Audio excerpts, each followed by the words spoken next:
시청자 여러분 안녕하십니까. 나영욱입니다. 지금은 아쉽지만 예전에는 왜 스타 기자라는 사람들이 있었습니다. 기자는 기자인데 너무 유명하고 필명을 떨치다 보니까 본의 아니게 스타가 됐습니다.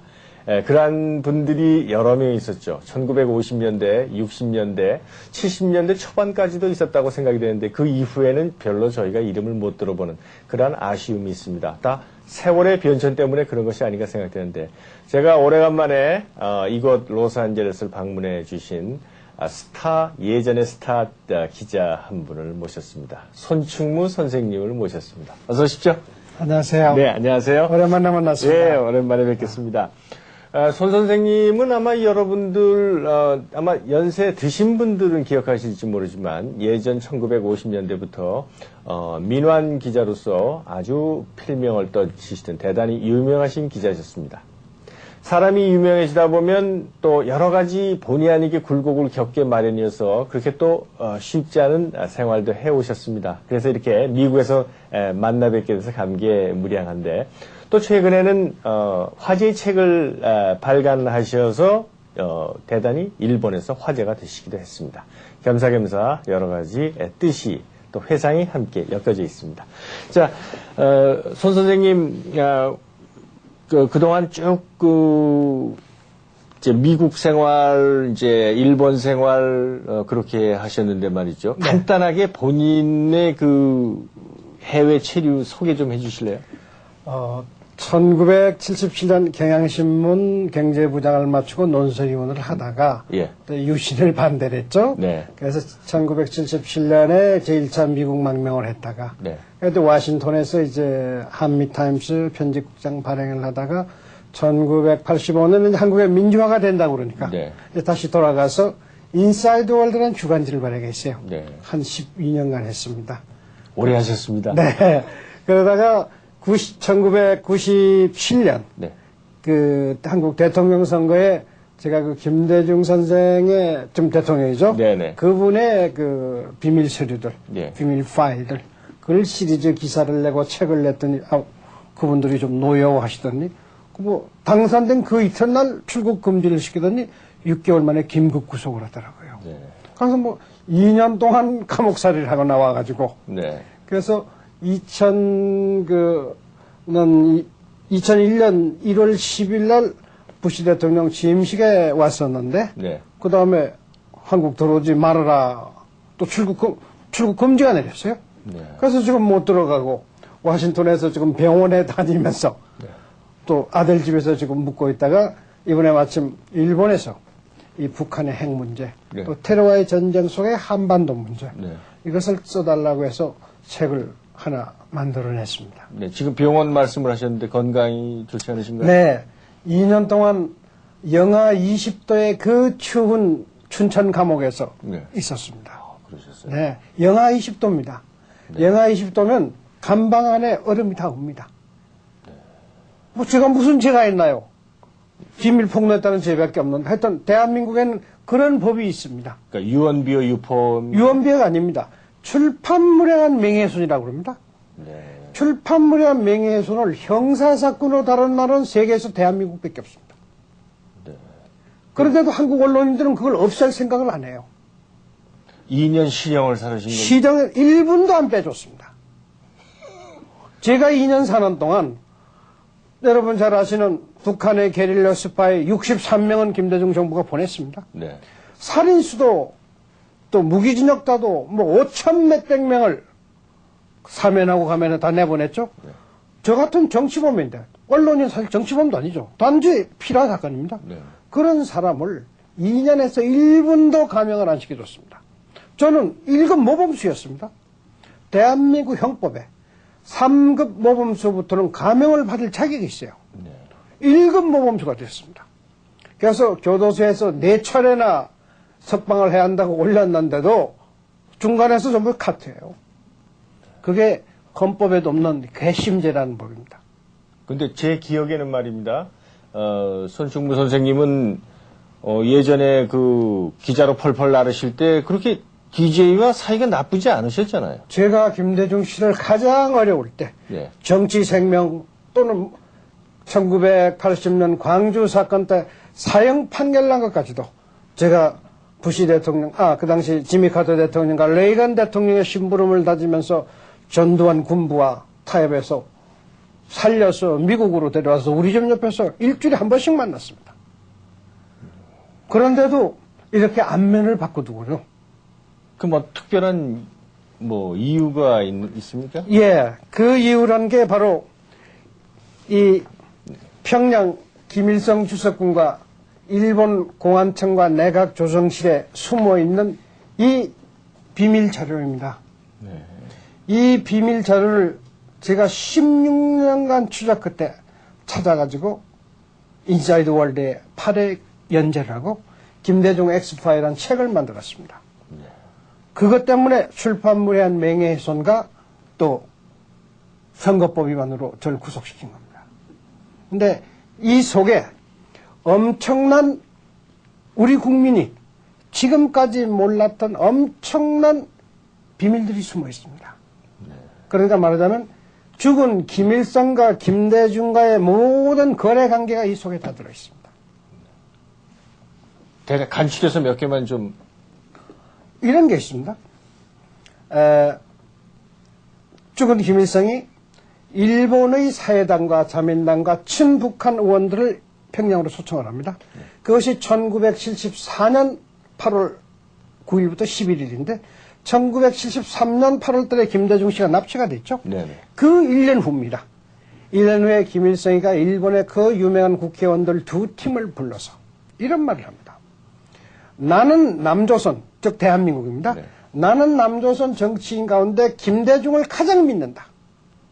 가장 신뢰한다.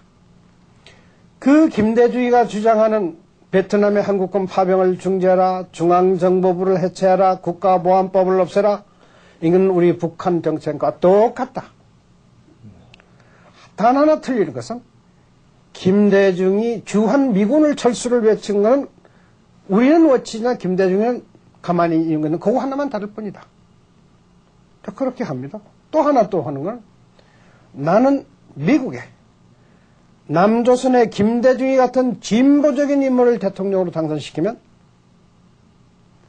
미국과 북한이 수교를 하고 일본과 수교를 하고 남한을 침략하지 않고 남한의 게릴라를 보내지 않겠다는 편지를 3번씩이나 보냈고 또 미국 백악관에서 보낸 특사들한테도 그런 이야기를 했다. 뭐 그런 이야기. 또 다른 이야기는 죽은 박정희는 우리 북한을 배신하고 많은 공산당을 죽였지만 김대중은 한 번도 우리를 배신한 적이 없고 공산당을 죽인 사실이 없다. 뭐 이런 거. 또는 내가 모든 돈을 대고 책임을 질 테니까 다시 김대중이가 미국이나 일본에 나가서 활동할 수 있게끔 일본 국회 여러분들이 일본 정부를 설득해달라 하는 그런 그 숨을 비밀, 그것이 김일성의 속마음에 깊숙이 있는 내용들이 이 비밀 서련에 다 담겨 있는 겁니다. 네. 그걸 제가 폭로를 했더니 김대중 씨가 아마 가장 놀란 사람이 아마 김대중 씨인 겁니다. 네. 네. 그랬군요. 최근 일본에서 이 서적이 발간이 됐는데 말이죠. 네. 김대중, 김정일 최후의 음모라는 책인데 말이죠. 네. 그러면 지금 말씀하신 그러한 여러 가지 내용이 다 이 안에 수록이 되어 있는 건가요? 이 수록뿐 아니고요. 네. 제가 김대중 엑스파일에서 쓰지 못했던 7가지 비밀이 있습니다. 차마 그거까지 썼으면 김대중 씨는 대한민국에서 지금 역적이 돼 있었을 겁니다.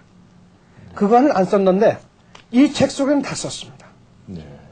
그것을 말하자면 김대중 씨가 1985년 85년 8.15 해방 후부터 공산당, 즉 남노당입니다. 남한 공산당 중앙위원 감찰위원회 입당 원서가 있습니다. 그리고 1967년 목포 선거 때부터 김일성으로부터 엄청난 자금을 받습니다. 그리고 김일성이 3명의 스파이를 보내서 김대중을 돕도록 하고 그 3명 중에 한 사람이 김대중의 목포 선거 사무실의 사무장이 되고 또 한 사람은 홍보부장이 되고 또 한 사람은 재정부장이 됩니다. 이렇게 해서 김대중을 당선시킵니다. 그러니까 김일성이가 그 세 사람을 평양으로 다시 불러서 북한에서 국가 영웅 칭호를 주고 6개월간 다시 교육을 시켜서 엄청난 돈을 주어서 서울로 들여보내가지고 바로 통일혁명당을 만듭니다. 그 통일혁명당을 만드는 가운데 김대중 씨와 상당한 교류가 있었습니다. 네. 그러다가 그게 발각이 났죠. 바로 그러한 김대중과 김일성과의 그 긴 세월 동안 돈 거래 또는 비밀 문서 같은 게 이번에 일본에서 나온 책 속에 전부 다 들어있습니다. 그러니까 일본 언론인들, 일본 정치인도 놀래요. 그런데 지나간 16년 동안에 그러한 모든 것을 다 이제 정리하셨다고 이제 말씀을 해 주셨습니다. 네.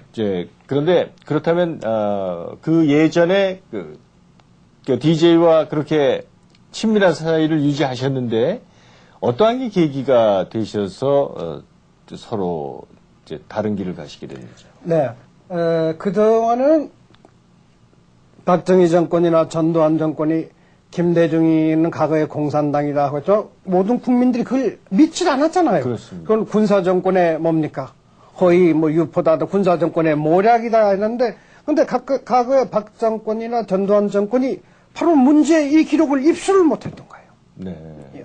말은 들었는데 입수를 못했는데 물적 증거가 없으니까 반면 허위다, 뭐 거짓말이다, 야당 탄압이다는데 이 증거를 16년간 찾아내서 딱 세상에 공개하니까 이걸 김영삼 대통령이 제일 먼저 봤습니다. 김종필이가 봤습니다. 그때서 모두 놀랐어요. 그러면서 또 김종필 씨는 1997년 김대중 씨와 공동정권을 만들었죠. DJ를 만들었죠. 그때 김종필 씨가 저보고 같이 가자는 거 저는 반대했습니다. 안 갔습니다. 그 이후에 저는 김종필 씨하고 5년 동안 만나지를 않습니다. 이번에 워싱턴 와서 만나자는 거 저는 안 만났어요. 근데 재미있는 것은 제가 김대중 엑스파일을 또 인사이드 월드에 제 1회, 2회, 3회를 쓰니까 박지원이가 돈을 5억을 가져왔어요. 5억을 싸들고 왔어요. 그래서 돌려보냈습니다. 그 다음날 하도 전화가 와서 다시 만났더니 이번엔 그거보다 더 두터운 문틀을 가져왔어요. 그래서 제가 너희들 선거 자금으로 써라. 나는 이 서류를 가지고는 협상을 할 수가 없다. 그리고 내가 지금까지 김대중 씨를 잘못 봤다. 그랬더니 그분 박지원이가 하는 말이 선생, 대한민국 언론인 중에 박지원이 돈 안 먹은 놈 있으면 손 들어보라고 그러시오. 2번을 거쳐서 이렇게 이야기를 해요. 그래서 내가 박 대변인 참 말 잘했어. 대한민국 언론인 중에 박지원이 돈 안 먹은 놈 없다면 그래서 박지원이 돈 안 먹은 놈 한 놈은 있어야 될 거 아니야. 나는 이 돈 못 받아. 그래서 박지원이 가슴에다 팽개쳤습니다. 그러면서 가서 김 후보한테 전해. 이번에 당선은 되는데 절대 전라도 지역의 대통령이 되지 말고 대한민국의 대통령이 되거라. 이걸 손충무가 부탁한다고 그래. 그리고 그 돈을 안 받았습니다. 아마 대한민국 언론, 아마 세계 언론 중에 이 100만 불 가까이 촌지를 받았다가 편지준 사람은 제가 처음일 거예요. 네, 그런데 이 손충무 선생님과 같은 연배의 기자들 또 그러한 많은 지식인들이 지금 그러한 뭐라 그럴까 배신감이라 그럴까 그런 너무나 놀란 그런 느낌 가진 분들이 참 많으리라고 생각이 많이 돼요. 있습니다. 그래서 그 친구들이 이런 이야기를 합니다. 야, 우리는 은퇴했지만 너는 그래도 손충무답게 아직 남아서 뛰니까 니라도 우리 자존심 시켜줬다. 저희 60, 70년대 아까 말씀하셨는데 참 70년대까지는 우리 기자라는 직업은 천직을 하고 생명을 내놓고 뛴 기자들입니다. 그 후에 기자들이 뭐 사라리맨으로 변해버렸죠. 네. 그 다음에 뭐 권력으로 뭐 갔는데 그나마도 내가 남아있어서 자존심 살려주고 있다. 이렇게 말씀한 친구들이 있습니다. 네. 네. 그럼 지금 거처하고 계신 데는 워싱턴에 지금 둘째 아들 집에 있습니다. 네. 여기 샌디에고에는 저희 큰 아들이 있고요. 예. LA는 그 롱비치 해군 그 본부 안에 저희 막내가 미 해군 군의관입니다. 네. 네. 그러시군요. 예.